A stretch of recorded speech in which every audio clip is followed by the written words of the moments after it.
Kaibigan, isang mapagpalang oras na pag-aaral.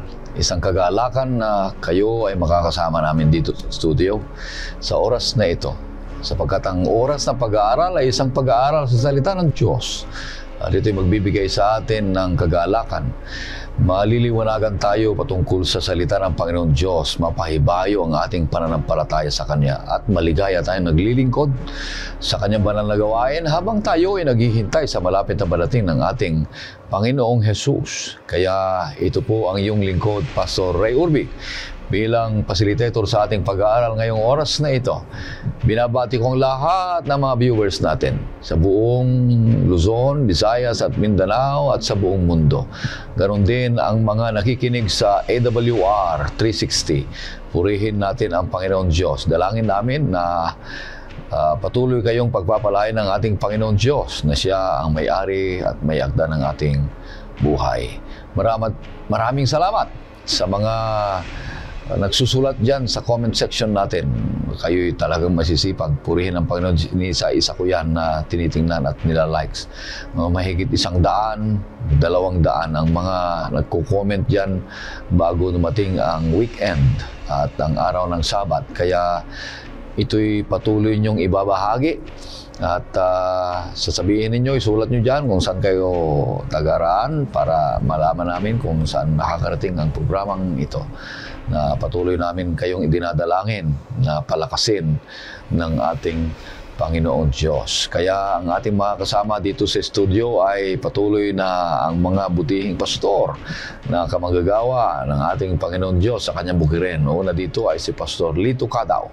Siya po ang ating isa sa mga guro sa School of Theology sa Adventist University of the Philippines. Kumusta kayo, Pastor Lito? Mabuti naman, Pastor Urbi. At sa atin pong mga palagiang tumatangkilik sa palatuntunang ito ng oras ng pag-aaral, saan man kayo naroon, kayo po aming pinapasalamatan at kinikilala ang patuloy niyong pagsubaybay. Pagbati po galing sa AUP College of Theology. At kung meron kayong mga anak na nagpapanukalang mag-aral at nais maging pastor, ay inyo pong lalong i-motivate at italaga sa Panginoon na sila ay maging lingkod niya. Yan. Purihin ng Panginoon Diyos. Ang pangalawang makasama natin dito ay si Pastor Ray Salo. Siya po ang Behavioral Formation Officer ng Manila Adventist College. At siya rin ang Executive Director ng Asia Association of Clinical Pastoral Education. Kumusta kayo, Pastor Salo? Mabuti naman, Pastor Orpi, at maraming salamat sa ating mga taga-subaybay at patuloy po na pagbati mula sa Manila Adventist College at sa ating buhatan sa Asia Association for Clinical Pastoral Education. At ang Manila Adventist College ay ito po ang nag-iisang nag-offer ng law school sa Adventist School and Jurisprudence kung meron po kayong interest para matuto sa mga batas at Biblia ay patuloy po ninyong tangkilikin ang ating para. Okay, sa ating pagpapatuloy, kaibigan, nais kitang niyahan sa isang panalangin. O Panginoon Diyos, sa marami banal, napakabuti niyo sa amin. Tunay na kayo ang Diyos na aming pinaglilingkuran at sinasamba.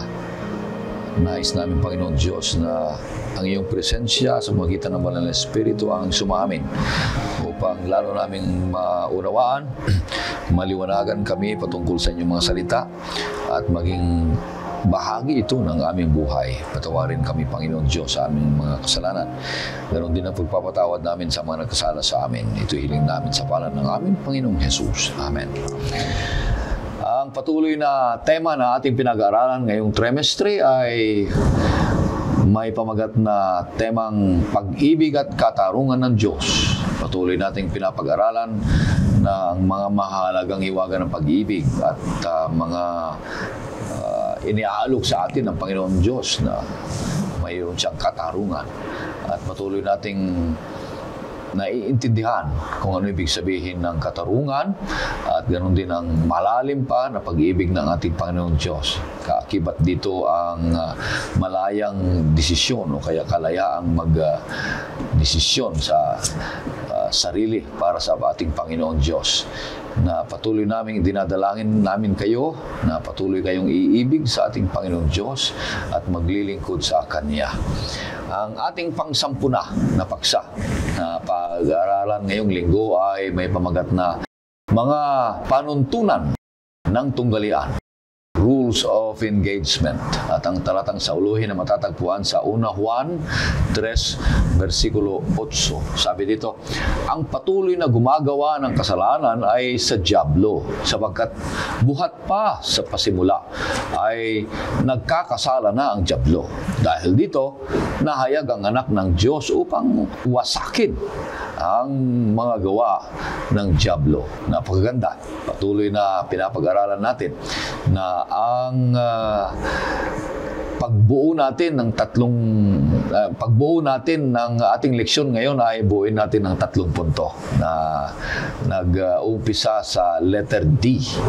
Ang una dito ay paliwanag sa atin ni Pastor Salo, divine delimitation. Pangalawa ay si Pastor Lito. Ang ibig sabihin nito, pangalawa ay letter D ulit, demonic dominion. Ang pangatlo ay demonstrative testing. Paliwanag mo sa atin, Pastor Salo, ang ibig sabihin nito at saka may kunting papunta sa galing sa ating leksyon. Pastor Salo. Maraming salamat, Pastor Ruby. Ato munang ikukunik ang ating lesson ngayong linggo sa lesson natin nung nakaraan. The cosmic conflict. Ngayon, ang connection nito, mga taga-subaybay, sa ating lesson ngayon, rules of engagement. Una, kailangan tandaan natin na itong tunggalian is the cosmic controversy.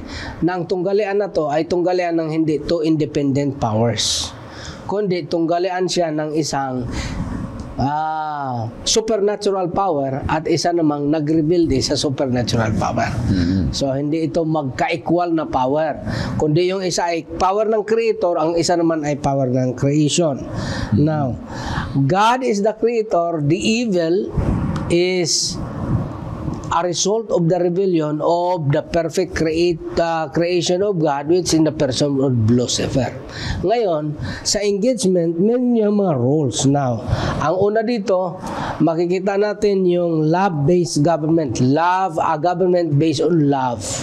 And then pangalawa, yung limitation na ibinigay ng Panginoon sa kanyang sarili, sapagkat para maging patas, may limitasyon din kasi ang katunggalian na yun ng kaaway. Okay, yan po ang connection. So sa cosmic conflict na ito, ano ba ang rules of engagement? Dito tayo una. Una, kailangan nating tingnan na ang ating Panginoon ay unlimited. However, ngunit, naglagay siya ng limitasyon sa kanyang sarili. Sa engagement, sa cosmic conflict na ito. Kasi, magre-reklamo Satanas, wala akong kalaban-laban rito. Creation lang ako eh. So, meron siyang binigay na limitasyon sa kanyang sarili. At nung una nga doon, napag-usapan na natin nung nakaraang linggo, 2 linggo nga, in fact, sa ating lesson, na kailanman ang ating Panginoon Diyos, ang ating Diyos ay hindi niya pangungunahan at panghimagsukan ang ating kalayaan sa pagpili. Now, ano ngayon ang limitation? Ito'y dinidemonstrate sa talata na sa buong kwento ng aklat ni Job. Tingnan nga po natin, Pastor Orby, ang nakatala sa Job 1:12. At sinabi ng Panginoon kay Satanas, ang lahat ng pag-aari niya ay nasa iyong kapangyarihan, subalit huwag mo lamang siyang pagbubuhatan ng iyong kamay. Sa gayoy, umalis si Satanas sa harapan ng Panginoon. Okay. So may limitation. Punta naman tayo sa Kapitulo 2, versikulo 6 para isahin na natin ang pag-explain. At sinabi ng Panginoon kay Satanas, siya ay nasa iyong kamay. Ingatan mo lamang ang kanyang buhay. So diyan makikita natin, mga minamahal na taga-subaybay, na ito, kailangan natin makita na yung pangyari kay Job, yun ay a cosmic conflict demonstrated in a nutshell in the life of Job. Na ito ay hindi alam ni Job na siya para ay sentro nung tunggalian na ito. Hindi niya alam. Ang alam niya talaga ay Panginoon lahat. Hindi niya alam na meron palang kaaway dito. Oo. Ngayon, makikita natin na pinahintulutan ng Diyos. Ang una, sabi niya, sige, property lang ang i-touch mo. Sapagkat sa ating batas nga, meron niyang tinatawag na sequence of important. Yung tinatawag na life, liberty, and property. Ang pinakataas yung life. Sunod, liberty, kalayaan. Sunod, property. Now, ngayon, ang ating Panginoon Hesus, pinahintulutan niya Satanas, hanggang property ka lang. Sa akin ang property buhay. lang muna. Huwag mong pakialaman ang buhay. Ngayon, susunod, sabi ni Satanas, binigyan mo kasi ng maraming property, kaya naglilingkod sa'yo. O sige, pero pagka challenge pa yan, kung titingnan natin, pagka tinouch mo ng personal life niya, wala na yan. Sabi niya, sige, i-touch mo, pero huwag mong galawin ang buhay. Pero ang buhay ng mga mahal sa buhay ay ginalaw, di ba? Pero alam natin dito mga minamahal, na kahit anong nangyari kay Job, hindi pa rin siya nagkasala. Hindi pa rin siya nagkasala. Bakit? Hindi natinag ang kanyang pananampalataya sa Diyos. Ano bang ibig sabihin noon? Hindi ibig sabihin noon na hindi talaga siya nang lulupaypay sa buong kwento na yan. Kung iyon nga babasahin ang buong aklat ng Job. It is a conversation between God and Job. Ang dami niya rin reklamo Pero sa bandang huli, ang kagandahan dyan, makita natin na nakarealize si Job na talagang kung titingnan niya ang kanyang sarili, ang sabi pa nga niya sa bandang huli ng talata, ng mga chapter dyan sa Job, na parang wala pala talaga akong, walang alam. Ang dami kong sinasabi na hindi ko alam. Nung inumpisahan na siyang tinanong ng ating Panginoon Job, nasaan ka ba nung ginawa ko ang lupa? Nasaan ka ba nung ginawa ko ang langit? Nasaan ba itong nagtatanong sa akin nung naglagay ako ng boundary sa dagat at sa lupa? Doon nakikita ni Job yung kanyang value na napakalayo pala. So makikita natin dito sa cosmic conflict, una, meron talagang cosmic conflict na merong spiritual warfare behind sa bawat activity, Pastor Lito at saka Pastor Orbe. Pagka hindi natin yan naintindihan, ay puro tayo reklamo sa buhay.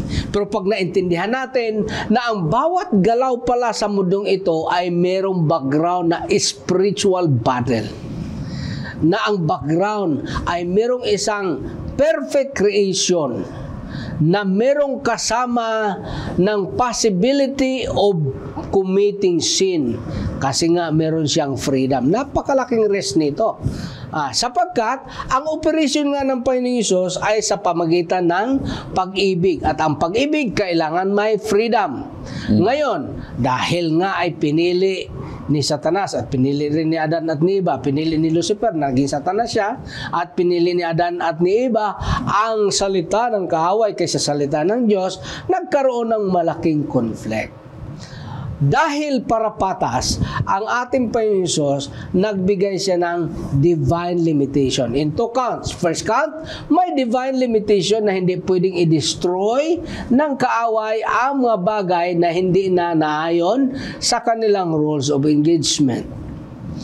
Pangalawa, nagbigay din ang ating Panginoon Hesus ng delimitation sa kanyang sarili na hindi niya pwedeng panghimasukan ang binigay niya ng freedom. Di patas na ngayon ang laban.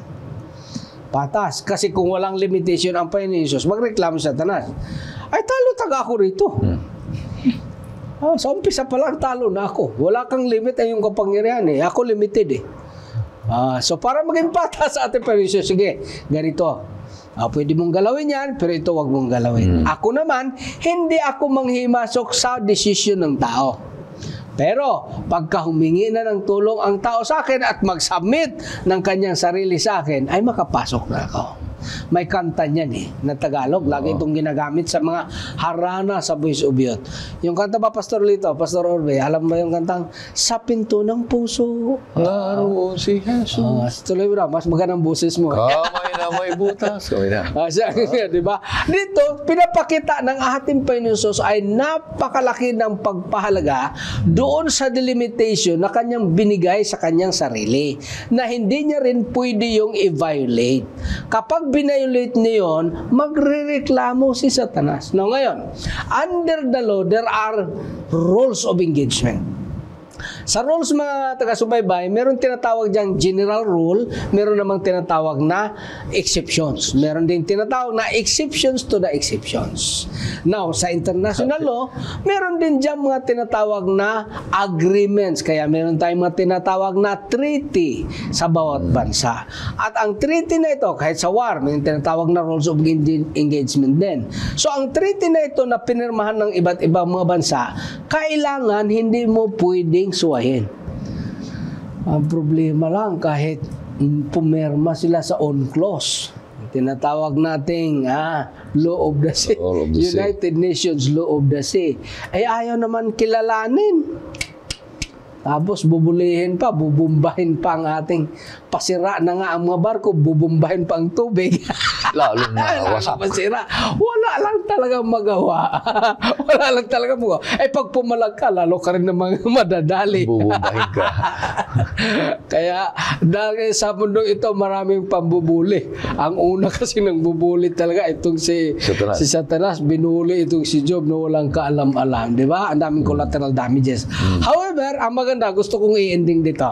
Dito sa delimitation na ginawa ng ating Panginoon, dito sa aklat ng Job, bagaman at the first glance, sa unang tingin, parang panalo si Satanas. Pero pag tinignan mo at the end, 10 beses ibinalik ng Diyos ang mga biyaya na tinamo ni Job. Ang punto, mga kaibigan, mga taga-subaybay, na kahit anumang paghihirap na ating naranasan, kung tayo ay patuloy na tapat sa Diyos, ang biyayang ating tatanggapin ay mas malaki pa sa nawala sa atin. Wow, purihin ang Panginoon Diyos.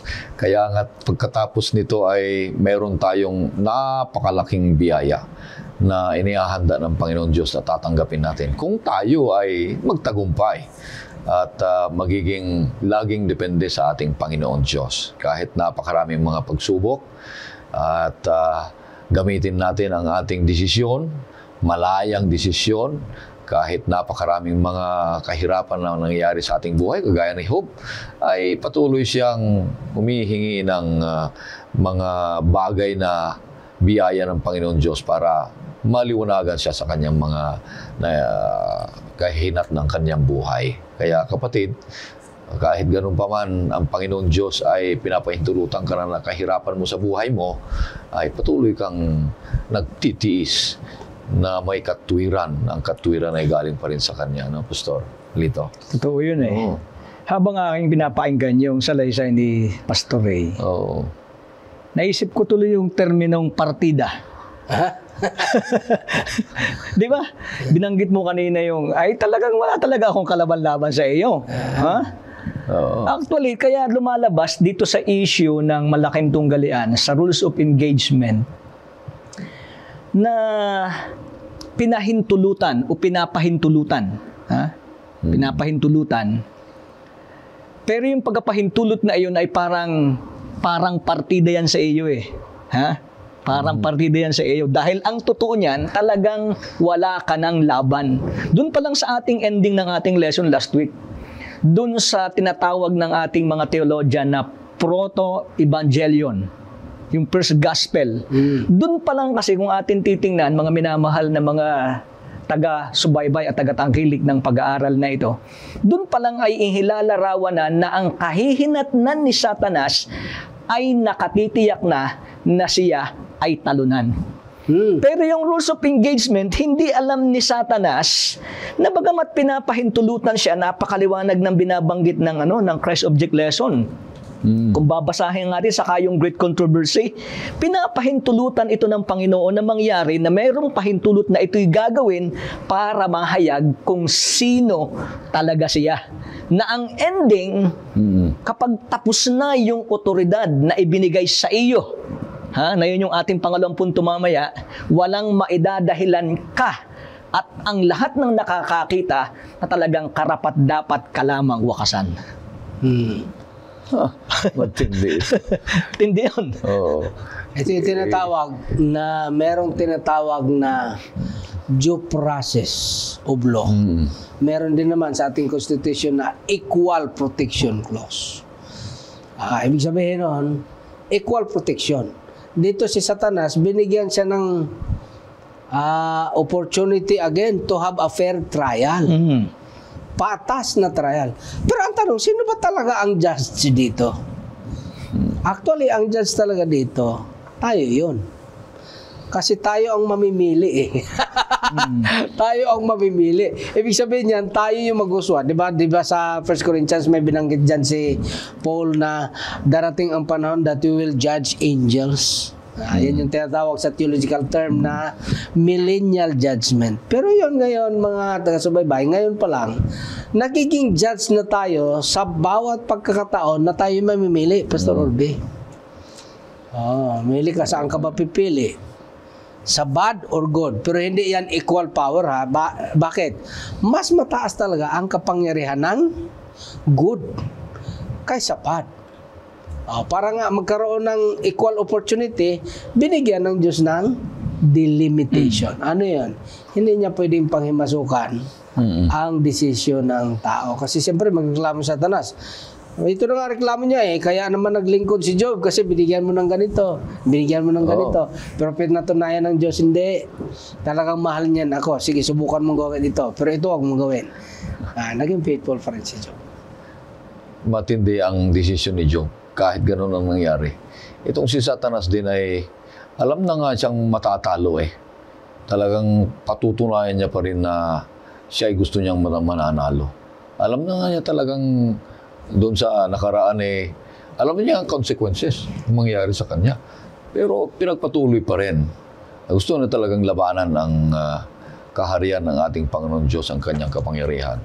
Kaya humingi siya ng limitation din para sa Panginoon para sana maging patas eh. Partida nga yun. Pero wala pa rin, matatalo pa rin siya. Kaya pasalamat tayo sa Panginoon. Doon tayo makikita at nakikita natin na kung tayo nasa side ng ating Panginoon Diyos, mananalo tayo. At huwag tayong manatiling sarilihin natin ang lahat ng buhay. Nandiyan ang Diyos para lumapit tayo sa Kanya para tayo ay magkaroon ng tagumpay, mga kapatid. Pupunta na sa pangalawa. Demonic dominion, Pastor. Ano ibig sabihin nito, Pastor Lito? Demonic dominion. Ayan. Ating i-connect doon sa ating unang punto kasi diniin natin sa unang punto na merong limitation ng Diyos na kanyang isinet. Ha? Para at may boundary na inilagay para papagdusahin ni Satanas ang lingkod ng Diyos na si Job. Na ang sabi niya kasi nga ay, kita naman ang buhay niyan, kasarap-sarap ng buhay niyan. Mayaman, may masayang pamilya, maraming ari-arian, maraming mga lingkod. Pero hindi lang may limitation. Bagamat merong pahintulot, tandaan natin, ito'y seryosong bagay. Kasi yung pahintulot na iyan, ang ibig sabihin nun, binibigyan ng Diyos si Satanas na gamitin yung kanyang demonic dominion. Ay, dun pa lamang sa term, demonic dominion. Nakakatakot na pag ating papakinggan. Pero ang pangalawang punto dito, bagamat binigyan siya ng pagkakataon na exercise itong demonic dominion, ito ay temporary authority lamang. That's another important point. Temporary authority. Kasi ang sabi sa atin, sa aklat ng pahayag o ng Revelation, Satan's, o ang sabi ay, reveal Satan's temporary authority na ito'y binigay sa kanya para kanyang impluensyahan ang sanlibutan sa espiritual na kalagayan. Pero ang sabi, siya ay destined na siya ay paparusahan, sabi ng prophecy. Tingnan natin kung anong ating katunayan dito at ating basehan. Basahin natin yung Revelation 13, 4-7. Ayan, para ating maunawaan ito. Yung temporary authority. At itong temporary authority na ito, ang masaklap nito, hindi lang mismo si Satanas ang gumagamit ng kanyang demonic power. Gagamit din siya ng instrumento. Tingnan natin. At babasahin na rin natin yung Revelation 13:18. Pastor Urbi. Revelation 13:4-7. Sabi dito, ang mga tao'y sumamba sa dragon sapagkat ibinigay niya ang kanyang kapangyarihan sa halimaw at sinamba nila ang halimaw na sinabi sinasabi, sino ang katulad ng halimaw at sinong makakalaban dito? Ang halimaw ay binigyan ng isang bibig na nagsasalita ng mga palalong bagay at ng mga kalapastangan at pinahintulutan siyang gumamit ng kapangyarihan sa loob ng 42 buwan. 6. Ibinuka niya ang kanyang bibig upang magsalita ng mga kalapastanganan sa Diyos, upang lapastanganin ang kanyang pangalan at ang kanyang tahanan, gayon din ang mga naninirahan sa langit. 7. Ipinahintulot din sa kanya na makipagdigma sa mga banal at sila'y lupigin. Binigyan siya ng kapangyarihan sa bawat angkan, bayan at wika. 18. Ating basahin na. Sabi sa 18, kailangan dito ang karunungan. Ang may pangunawa ay bilangin ang bilang ng halimaw, sapagkat ito'y bilang ng isang tao. Ang bilang nito ay 666. Yan. Hindi naman ang ating lesson ay tungkol doon sa mga halimaw, ano? Pero ang ating punto dito, ay ang kaaway ay may mga panukala na hindi lang pala si Satanas personal na pwedeng pakialman ka, gagamit din siya ng mga puwersa para yung angkan sa lupa at mga tao sa lupa ay kanyang hatidan ng mga bagay na hindi maganda, kasama nga doon ang pag-uusig. Pero yung puntong pangalawang ating binabanggit kanina, ang sabi ay ito'y temporary authority. At kaya nga binanggit sa atin ng ating previous lesson, naaalala siguro natin na ang sabi ng ating lesson, ang ating pakipagbaka ay hindi sa laman at sa dugo, kundi sa kapangyarihan sa sanlibutan ito. Yun na yung binabanggit kaya ni Pastor Salo na walang kaalam-alam si Job, nananahimik siya sa kanyang katapatan sa Diyos, biglang may nangyaring hindi inaasahan na mahirap maunawaan. Actually, yung bahagi ng Daniel 10:12-13, kung ating titingnan yung great controversy dito, bago mapermahan ni Cyrus yung batas na pauwiin yung mga Israelita na bumalik sa kanilang kaharian, naglaban muna sa isip ni Cyrus yung kapangyarihang hindi nakikita. Yun din ang nangyari kay Job. Yun ang nangyayari sa atin. Yun din ang nangyayari sa atin sa panahong ito. Pero mga kaibigan, tandaan po natin, may limitasyon na ibinigay ang Diyos kay Satanas. At tandaan natin na itong kapangyarihang ito ay temporary authority lamang. Kaya lang, yun ang dahilan kung bakit tayo binigyan ng babala na tayo'y maging mapagmatsyag at manatiling watchful at vigilance, dahil nga itong kaaway ay may mga ginagawa na hindi kaaya-aya. Pero ang sabi sa atin, itong kapangyarihang ito, ang sabi ay si Satanas ay destined to end as prophesied. Okay, kung ating babasahin yung Revelation 20:10, ano bang nakalagay kaya doon sa Revelation 20? Tingnan natin, madaling naman ating buklat ito. Pero tiyak, base dito na si Satanas ay makatitiyak tayo na ang kanyang kapangyarihan ay temporary at siya ay may kawakasan. Anong pagkakabanggit, Pastor? At ang dyablo na dumaya sa kanila ay inihagis sa lawa ng apoy at asupre, na kinaroroonan din naman ng halimaw at ng bulaang propeta, at sila'y pahihirapan araw at gabi magpakailan paman. Ending yan. Hindi lang ni Satan, kundi nung kanyang kasangkapan. At ito pa, ang sabi sa atin, dahil dito, kung babalikan natin yung ating pinag-uusapang sentro ng ating lesong halimbawa na si Job, sabi dito, Satan's power to afflict Job is clearly limited by God's, hindi ginamit dito ay yung term, pero gusto kong gamitin ay yung approval. Ayan, hindi utos ng Panginoon kay Job na hindi actually utos, di ba? Gusto kong gamiting term ay approval. O ay sige, kung yan lang din ang iyong ang iyong clamor, partida ko na. Yan. Kilala ko ang mga tao ko, kilala ko ang aking mga lingkod. Sige, pinapahintlutan kitang iyong galawin. Ano ang unang gagalawin? Yung kaya sabi mong kayamanan. Nag-extend pa, ano ang pangalawang ginalaw? Ay pati yung katawan, pati yung pamilya. At ang sabi dito, showing that even his significant influence is under the divine control.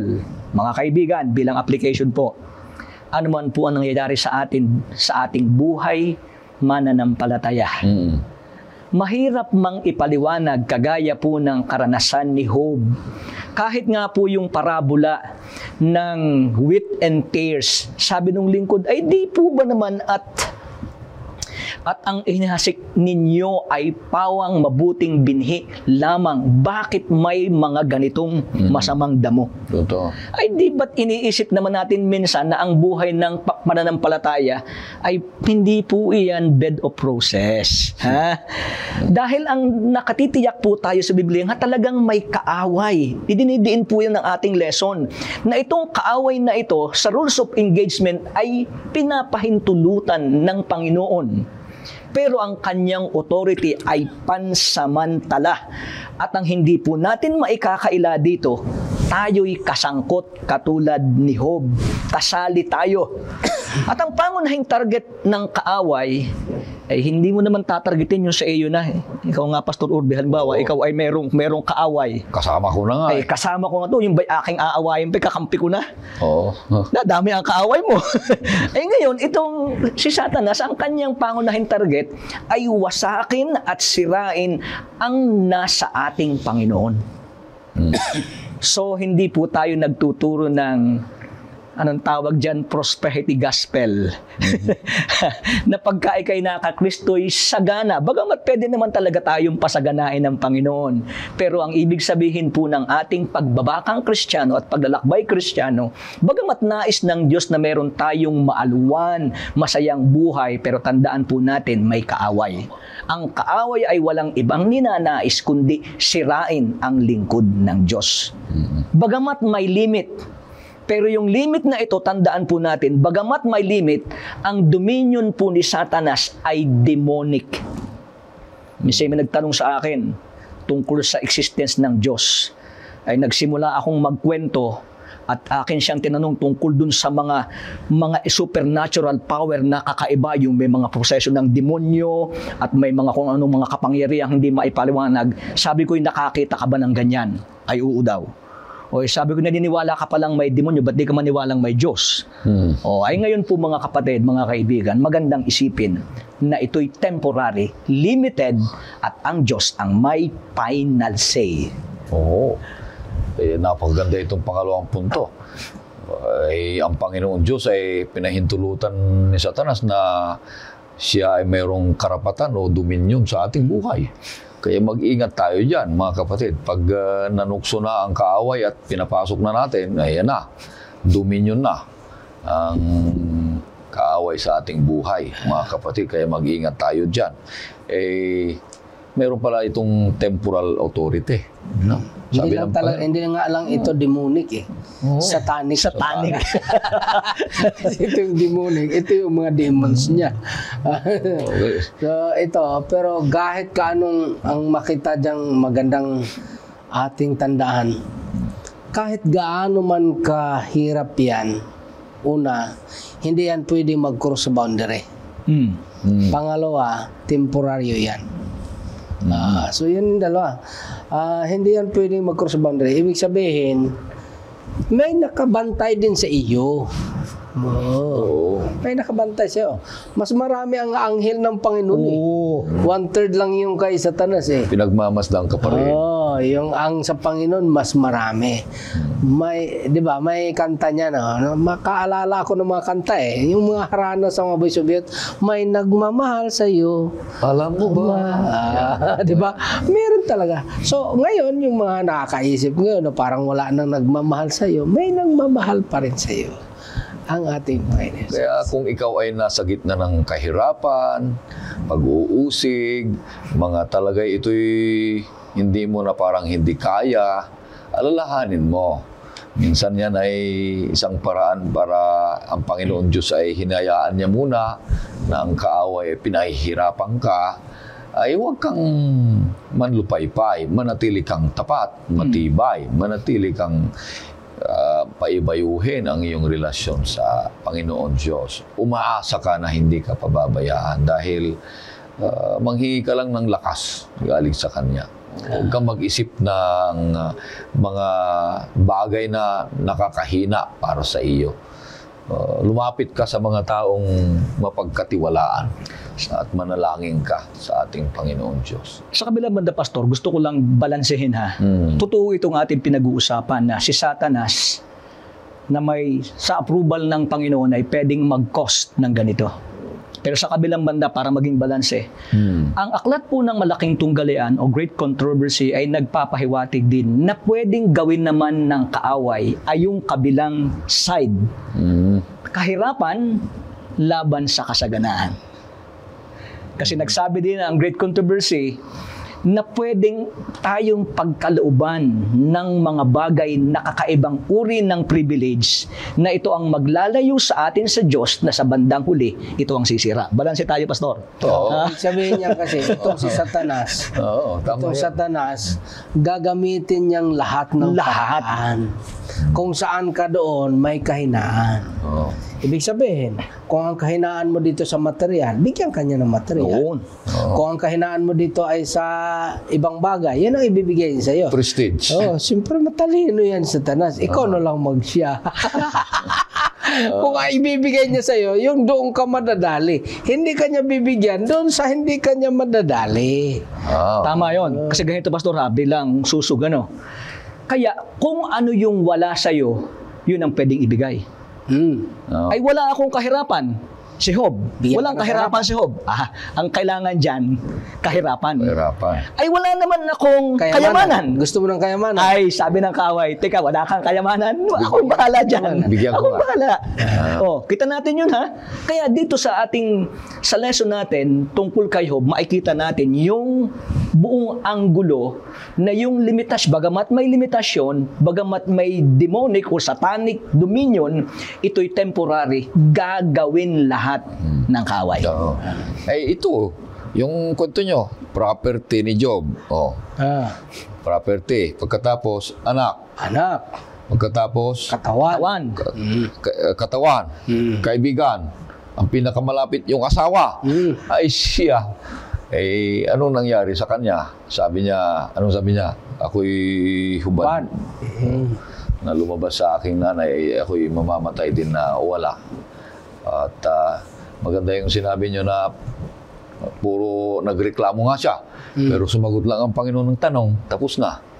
Kaya mga kapatid, marami tayong mga katanungan sa Panginoon Diyos. Ngunit pag ang Diyos ang nagsalita sa kanyang banal na salita, ay tayo tumahimik na at sumunod sa kanyang kalooban, mga kapatid. Pangatlo na, punta tayo sa demonstrative testing. Pastor Salo, ano itong ibig sabihin? Itong demonstrative testing, una mag-umpisa ako dito sa isang aklat na ang pamagat ay Powers of Evil, a Biblical Study of Satan and Demons, page 64. Sa mga ating mga kasamahan na merong Teacher's Edition na lesson, makita po natin yan sa page 125. Ang sabi dito, however antagonistic the forces of evil may be towards the will of God, they cannot prevent it from being accomplished. Nung nasit na ang rules of engagement, kahit anong sama pa nung gagawin ni Satanas doon kay Job, hindi pwedeng pigilan ng Diyos. Bakit? May engagement na eh. May rules na eh. Hindi pwede niyang pigilan.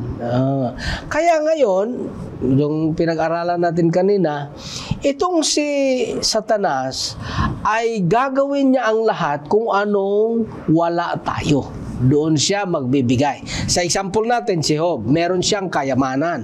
Ano namang wala sa kanya? Ito ang dito siya, ano ba yan sa salitang Tagalog? Dito siya dinali. Dinali yan sa barangay, sa Batangas eh. Dito siya dinali. Paano siya dinali? Dito sa Job 1:20 at 22. Hanggang 22. Tingnan mo daw, Pastor Orbe. Pagkatapos ay tumindig si Job, pinunit ang kanyang balabal, inihitan ang kanyang ulo, nagpatira pa sa lupa at sumamba. Sinabi niya, hubad akong lumabas sa sinapupunan ng aking ina at hubad akong babalik doon. Ang Panginoon ang nagbigay at ang Panginoon ang bumawi. Purihin ang pangalan ng Panginoon. Sa lahat ng tao ay hindi nagkasala si Job, ni pinaratangan man ng kasamaan ang Diyos. May 3 punto dyan na kong emphasize ha. Una, malaking bagay tayong advantage kumpara kay Job. Bakit? Alam natin ngayon na itong kasamaan ay hindi galing sa Diyos. Galing to sa kaaway. Siya noon, akala niya galing sa Diyos. Pangalawa, si Job, bagaman hindi niya alam at akala niya Diyos pa rin na may gawa, patuloy siyang nananampalataya. Pangatlo, si Job, wala siyang kahit anumang ikrinedit sa kanyang sarili. Ang sabi niya, hubad akong lumabas, hubad din akong babalik. Yun ang magandang leksyon na ma-pick up natin mga taga-subaybay. Na kung atin laging pananatiliin sa ating mga sarili, na wala naman talaga tayong atin except our sins, yun lang naman talaga ang atin, ay tayo kampante na magtitiwala pa rin sa ating Panginoon Hesus. Ano pa ang wala kay Job? Sa mga panahon na kagaya nito, sino ba ang gusto mo mag-support sa iyo? Siguro sa mga may asawa, ang inaasahan mo mag-support sa iyo, unang mag-support sa iyo ay yung asawa mo. Pero anong nangyari dito kay Job? Basahin mo na, Pastor Obe, 2:9 hanggang 10. Anong klaseng support ang binigay ng asawa ni Job sa kanya? Sa panahon ng kagaya nito, na napakalalim yung kanyang kahirapan. Hindi lang din naman siya, pati yung asawa niya. Siyempre nasaktan, nanay din yun ng mga anak niya. Anong sabi ng asawa niya? Pagkatapos ay sinabi ng kanyang asawa sa kanya, mananatili ka pa ba sa iyong katapatan? Sumpain mo ang Diyos at mamatay ka na. Ngunit sinabi niya sa kanya, nagsasalita kang gaya ng pagsasalita ng mga hangal na babae. Tatanggap lang ba tayo ng mabuti sa kamay ng Diyos at hindi tayo tatanggap ng masama? Sa lahat ng ito ay hindi nagkasala si Job sa pamamagitan ng kanyang mga labi. Bakit? Sa pamamagitan ng kanyang words. Bakit? Si Job kasi, bagaman akala niya Diyos pa rin ang magawa, pero matindi itong kanyang asawa. Sabi, i-curse mo ang Panginoon, tsaka mamatay ka na. Siguro expression din yun na isang nanay na nagdadalamhati din. Siyempre, nanay siya Akala niya kasi, akala ni Job at kanyang asawa, Panginoon pa rin ang may gawa. Ay, kahit naman siguro ako at kahit naman siguro sino sa atin, anong klaseng Diyos ito? Ganyan ba ang Diyos mo? Lagi ang napagbibintangan sa hospital Lalo pagka bumisit nga ay mga kasamahan natin na hindi naman nag-clinical training. Ang sasabihin kagad, plano yan ng Diyos. Plano ba talaga ng Diyos? Hindi yan plano ng Diyos. Plano yan ng kaaway na pinahintulutan ng Diyos. Pero ito ang nais kong idiin dito, Pastor. Punta ka sa Roma 8:18. Roma 8:18. Sa kabila ng mga ganitong kalagayan, itong nangyari kay Job, ito yung klase ng test na ang tawag natin demonstrative testing. I-demonstrate sa kwento ni Job ang kapangyarihan ng Diyos na siya pa rin ang may control over all, but He is not a controlling God. He is in control, but He is not controlling. Pero ito yung comfort na ibinibigay sa atin. At patuloy na magkukumport sa atin kung ito'y ating panghawakan. Roma 8:18. Itinuturing ko na ang pagtitiis sa panahong kasalukuyan ay hindi karapat-dapat may hambing sa kaluwalhatiang mahahayag sa atin. Ito ang isang teknik. Ito ang isang teknik. Sabi ni Apostol Paulos na taga-Roma. Ano na siya nito? At the end of his life na siya nito Tinuturing niya na ang mga kahirapan sa ngayon ay mismatch sa salita ng mga kabataan. Mismatch kung ihambing ito sa privilege na aking tatanggapin sa katapusan. So ito yung frame of mind na hinihanda. Ito yung frame of mind na makakatulong sa atin. Kung tayo'y nahihirapan sa panahon ngayon, ang ating iisipin na itong kahirapang ito, temporary. Dahil ang demonic dominion is temporary. Kaya nga ang forever sa Panginoon lang. Nasaktan ka, inagaw ang Diyos mo, temporary lang yan. Pag nilason mo na yun ng agaw, di tapos na. Hindi naman ganon. Di ba? Ibig sabihin dito, nailagak natin sa kamay ng Diyos. Nasunin mo na. Ilagak natin sa kamay ng Diyos. Pero hindi naman ibig sabihin na magpapaabuso tayo. Kaya nga may mga batas tayong nagbabalanse. Kaya nga ang banal na kasulatan, dito tinatawag nga demonstrative testing sapagkat dinidemonstrate sa buhay ni Job at sa mga propeta at ang pinaka-demonstration na binigay ay ang buhay ng ating Panginoon Hesus. Wala nang iba diyang makakahigit pa. Didemonstrate ng ating Panginoon Hesus ang buhay at doon sa nakaraang lesson natin, ang sabi ng Panginoon, relax ka lang. Bakit? I already overcome the world. At anong context ng ating Panginoon Hesus nag-overcome the world? It is in the human context. Hindi yun in the divine context. Kundi it is a human context. Kaya ano ang imbitasyon sa atin? Anong imbitasyon sa atin? Ang imbitasyon sa atin na lumapit sa Kanya. Isuko ang ating mga ano bang pinapasuko ng ating Panginoon Hesus? Yung ating mga paghihirap, di ba? Yun ang Kanya, come unto me, those who are heavy laden, and I will give you rest. Ay, ang problema, kahit hirap na tayo, ayaw natin isuko eh. Kaya lalong nahihirapan. Hirap na hirap ka nga, yakap-yakap mo pa. Hirap ka na nga sa isa, magdagdag ka pa. Collateral. Talaga namang, ay, hindi ko na lang maintindihan. Hindi talaga maintindihan. Hirap na nga sa isa, magdagdag pa. Eh, di lalong nagulo ang buhay mo. Demonstrative testing, mga taga-subaybay. Dinemonstrate na ang testing sa great controversy or sa cosmic conflict sa buhay ni Job. Una, hindi plano ng Diyos na maghirap ang tao. Pinahintulutan ng Diyos.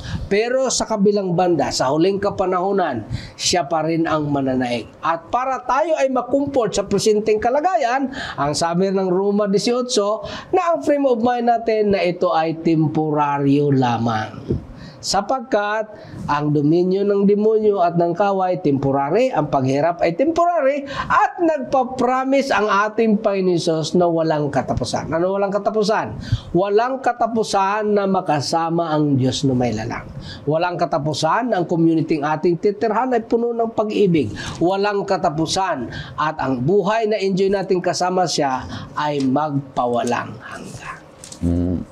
Purihin ang Panginoon Diyos. Napaganda ito, demonstrative testing. Nakita na natin, sabi ni Pastor, sa buhay ni Job, dinemonstrate ng Panginoong Diyos sa kanya na ang kanyang katapatan ay gayon na lamang. Si Job ay naging mayaman. Dumating ang pag-uusig, ang mga kaibigan niya, ang asawa niya, dumating ang kahirapan, ngunit hindi siya nagsalita laban sa Panginoon Diyos. Ganon din ang ating Panginoong Hesus. Naging mayaman sa langit, bumaba sa lupa, pinahirapan, anumang ginawa sa kanya, pinag-uusig, gawa ito ng demonic dominion. Ibig sabihin ito na satanic ito eh. Ginalo lang di kaya demonic eh, pero satanic dominion ito, mga kapatid. Pumunta dito ang ating Panginoong Hesus, dito sa kanyang dominion, dito sa lupa ng si Satanas. Ngunit, sa bandang huli ay nagwagi, nagtagumpay ang ating Panginoong Hesus. So, yung testing, yung pagsubok na naipakita ni Job, si Jesus ay parehong nagtagumpay. Tayo, magtagumpay tayo sa mamagitan ng ating Panginoong Hesus. Kung maging kagaya tayo ni Job, kung mayaman ka man, ay masusubok ka. Mahirap ka, masusubok ka. Ang iyong pananampalataya. Magtagumpay ka sa lahat ng pagsubok. Sabi ng banal na kasulatan, walang pagsubok na may bibigay sa iyo na hindi mo kayang lusutan. Oh, that is 1 Corinthians 10:13. Naalala ko. Oo. Iyon ang sabi niya. At ang maganda pa niyan, hindi lang yun eh. Kasi dinemonstrate nga dito, yung pagtatagumpay ni Job, ay kung ating tignan ay sa context ng kanyang pagiging tao na may kaugnayan sa Diyos. Sa Diyos. Nagtagumpay. Hindi niya question o binlame ang Diyos. Bagamat hindi niya alam. Kasi sa atin ngayon, may sagot na tayo eh. Sa atin namang context, maganda, naalala ko tuloy yung James 1:12. Sabi ni James, "Blessed is the one who perseveres under trial. Because having stood the tests, the person will receive the crown of life that the Lord has promised to those who love Him." Ano sa Tagalog, Pastor? Kung makikita mo. Pero maganda eh, simpleng-simple eh. Sila daw ay mapalad. Yung mga taong nagtiis ng mga pagsubok. Santiago At sapagka sila'y Santiago 1:12. Ayan. Pag sila'y subok na, basahin nga siyang Tagalog para marinig ng ating mga taga-subaybay. Mapalad ang taong nagtitiis ng pagsubok, sapagkat kapag siya ay subok na, siya ay tatanggap ng putong ng buhay at ipinangako ng Panginoon sa mga nagmamahal sa Kanya. Nakaranga sa tayo ng kahirapan, minamahal kong kaibigan. Wag na tayong tumigil pa. Talaga na lang natin sa Panginoon. Di pa nga natin alam kung ano pang pwede mangyari, pero ang tiyak at the end, hindi lang siya ang may final say, siya rin ang may final reward. At isa rin dyan na nais natin idagdag, Pastor Litz, Pastor Obi, nagtagumpay si Job dahil sa connection niya sa Diyos. Naghirap din si Job dahil sa connection niya sa Diyos. Yun yung trigger. Kasi nga, kaya siya pinagka-interesan ni Satanas kasi sa connection niya sa Diyos. May connection siya sa Diyos. Kaya, i-comfort ito sa atin. Kung naghirap man ka, may connection ka kasi sa Diyos. Pero iba yun namang naghirap ka dahil sa iyong kagagawa ng kalokohan. Hindi ko na lang banggitin dahil sa iyong katangahan. Parang ganun ba? Ay, personal choice natin yun. No? Pero may mga ganun din. Pero hindi naman yun ang tawag nito. Hindi naman doon nababase. Kasi nga, ang sabi nga, hindi binabase kung ilang beses kang nadapa. Kundi binabase kung ilang beses kang bumangon sa iyong pagkakadapa. Lahat ng tao nagkakamali. Pero kung ikaw natuto sa iyong kamalian at ito'y naghatid sa iyo sa mas lalo pang mahigit na relasyon sa Diyos, ay marami namang mga Bible characters and examples that they have commit a mistake but they become more faithful at the second time around. Yan yung comfort sa atin. At baka tayo misinterpret, baka naman matakot yung ating ilang taga-subaybay na sa Panginoon pala'y maraming kahirapan. Hindi ho gano'n ang ibig sabihin namin dito sa studio. Ang ibig sabihin, hindi po tayo excuse. At ang maganda naman, bagamat hindi nga tayo excuse, may tulong na laging nakalaan. At hindi lang may tulong, may reward. At kasama natin ang Panginoon sa lahat ng panahon. Mas marami pa rin ang kasiyahan kaysa kahirapan sa paglilingkod sa Diyos. Yes. Yan. Balanse tayo, Pastor. Kaya wala tayong kinikilingan dyan. Lahat niya ng bagay na yan ay kung tayo ay tapat sa Panginoon Diyos, masusubok ka. Kagaya ni Lazaro. Dahil sa kasalanan, dumating ang sakit, dumating ang kamatayan, ngunit nabuhay na maguli. Kung tayo na kay Kristo, darating mga sakit, darating mga pagsubok, kung ano mga bagay yan, dapat buhay ang ating relasyon sa Kanya upang sa ganon ay magkakaroon tayo ng buhay na walang hanggan. Mapalad, sabi dito, mapalad kayo kung kayo ay nilalait, inuusig, pinagsasabihan ng sari-saring kasamaan na pawang kasinungalingan dahil sa akin. Kayo ay magmamana ng kaharian ng langit. Purihin ang Panginoon Diyos, kaibigan. Magtapat ka sa ating Panginoon Diyos at umasa ka sa Kanya. Darating ang panahon, tatanggapin mo ang putong ng buhay, the crown of life na sinasabi dito na naghihintay para sa bawat isa sa atin. Kaya sa ating pagtatapos, at makakarinig tayo ng isang awitin. Pagkatapos ay hingin natin kay Pastor Lito ang isang panalangin.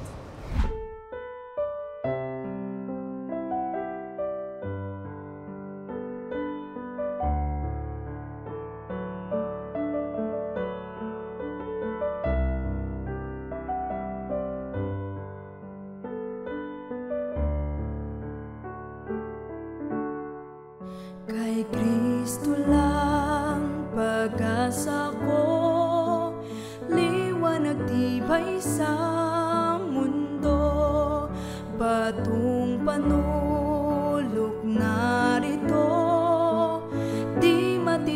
liwanag ng bagyo, pag-ibig na kay dakila, sa takot mo mapayapa, kaaliwan ko sa lupa, Kristong biyayang sagana.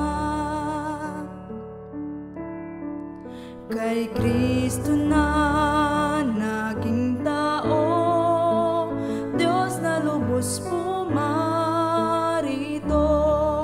katuwirang lingap sa mundo, hinamak nating totoo.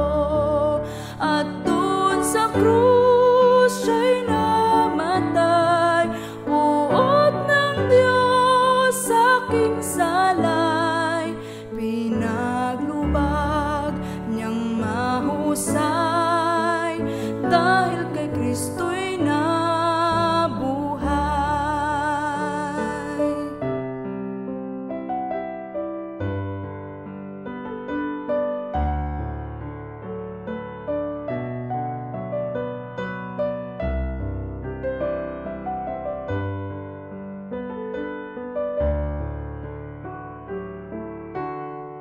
Sa kuweba ay inilibing, ilaw nilagom ng dilim, ngunit araw nga'y dumating, na siya'y muling nabuhay din.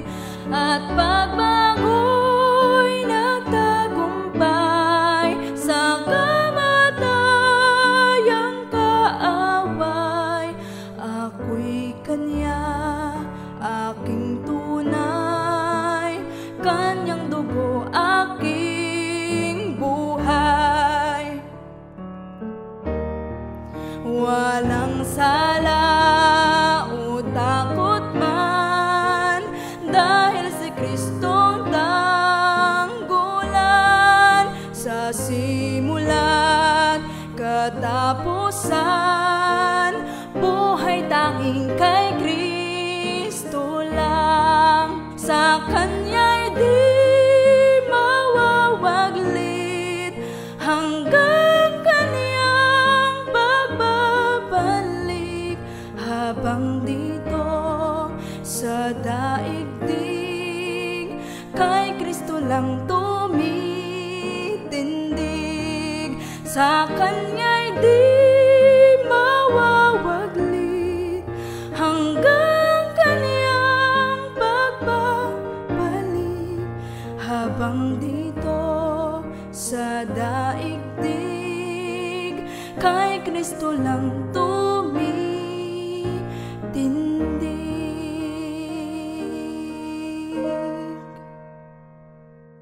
Tayo po'y manalangin.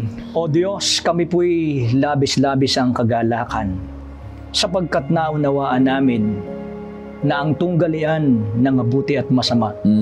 Bagamat kami nakasali at nakasangkot, alam namin na ikaw ang may kontrol. Na bagamat ang kaaway ay walang ibang nais kundi kami ay igupo, ilayo at wasakin. Subalit nariyan ka, hindi ka nagpapabaya. At ikaw na nakakaalam kung sino kami. Ang iyong pagpapahintulot ay hindi lalabis sa kung ano ang aming makakaya. At sa panahon ng pangangailangang katulad nito, sa mahihirap na bahagi ng panahon ng buhay, ikaw ay nariyan. At hindi rin namin matatawaran ang tunay na kasiyahan ng buhay na kay Kristo. Naroroon ang kakumpletuhan, naroroon ang kapayapaan, na sa anumang pangyayari sa buhay, panatag kami. Yes. Dahilan sa ikaw ay nariyan. Tumitingin din kami sa isang panahon na ang kaaway at ang kanyang inihasik na mga kahirapan at pagdurusa ay lahat ay pawang mga papawi at hahantong sa kawakasan, upang ang iyong mga lingkod naman, sapagkat ikaw ay Diyos ng katarungan at pag-ibig, ay makakapiling mo magpasawalang hanggan. Bigyan kami ng kapayapaan, kasama ng aming mga taga-subaybay sa mahalagang palatuntunan ito. At tulungan kaming lalong magtiwala. Hawakan mo kami, Panginoon. Huwag mo kaming bibitawan. At lagi kaming kasihan ng banal na Espiritu upang lalo naman naming higpitan ang aming pananampalataya at panghahawak sa iyo. Sa iyo po namin inihahabilin ang aming pananampalataya at ang aming pag-alakbay Kristiyano. Kinikilala ka namin na ikaw ang Diyos sa pangalan ni Jesus. Amen. Purihin ang Panginoon Diyos. Maraming salamat, kaibigan, sa patuloy mong pagsusubaybay sa programang Oras ng Pag-aaral. Ganon din ang mga sumusubaybay at nakikinig sa AWR 360. Mahal ka ng Diyos, kaibigan.